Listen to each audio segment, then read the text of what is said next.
भेट साधु हेतुवादी भेट तुम जीवन को भिक भिक तुम ज्ञान जाना तुम किसी जान विज्ञान करिश्मा अक्षर जान दी अक्षर जान तुम लोक मान जो भुआ बोले कौच भिक तो बाप माँ को भिक। अभयानंद शारदा। आज्ञा नमस्कार। जय जगन्नाथ। आज्ञा ये जो हेतुवादी उपरे प्राय टाइम आम विभिन्न इलेक्ट्रोनिक माध्यम देखु आप हेतुवादी की गभीर भाव में आमको बुझे दिखाँ हेतु किए से वादी किए हेतुवादी आइले को गोटे वार्ड अच्छी हेतु एवं अहेतु। अहेतु जोटा जो किसी जानते नहीं मूर्ख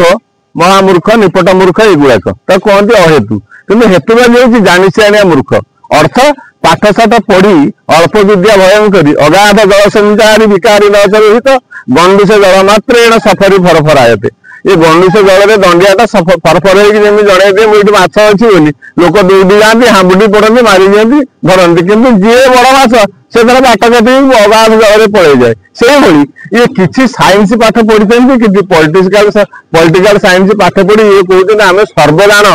किंतु किसी जान गोटे श्लोक अच्छी अशीत गिरी समाज श्याम कलम सिंधु पात्री सुर तरुवर शाखा लिखंती यदि सारा गुरुत्व सर्वकाल तब की तब गुणादान मिशवाह नजाते। जब समुद्र को दुआत करा जाए पर्वत को काली करा जाए बरगछर शाखा को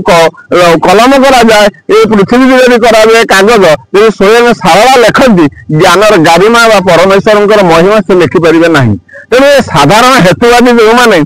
आसुरिक स्वभाव में लालसार आसक्त चरित्र को से जगती ना पर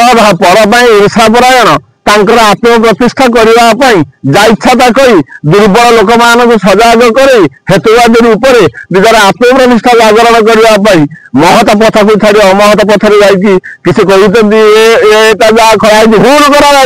हिंदू धर्म नाही आउ कौन नहीं ना आप जगन्नाथ नाही ये साधु सन्त मिछ ये गणेश पूजा मिछ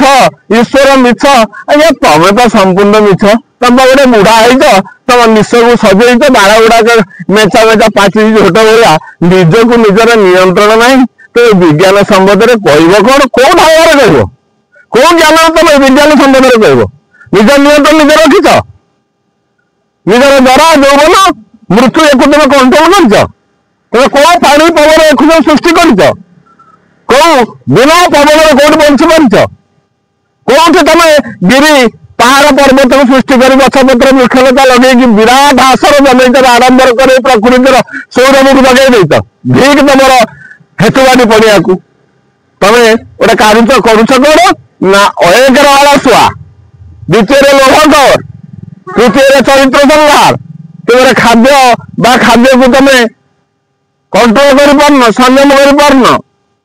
यही भाव तमें पर धर्म भयावह पैसा पाई स्वार्थपर हो स्वार्थ निशा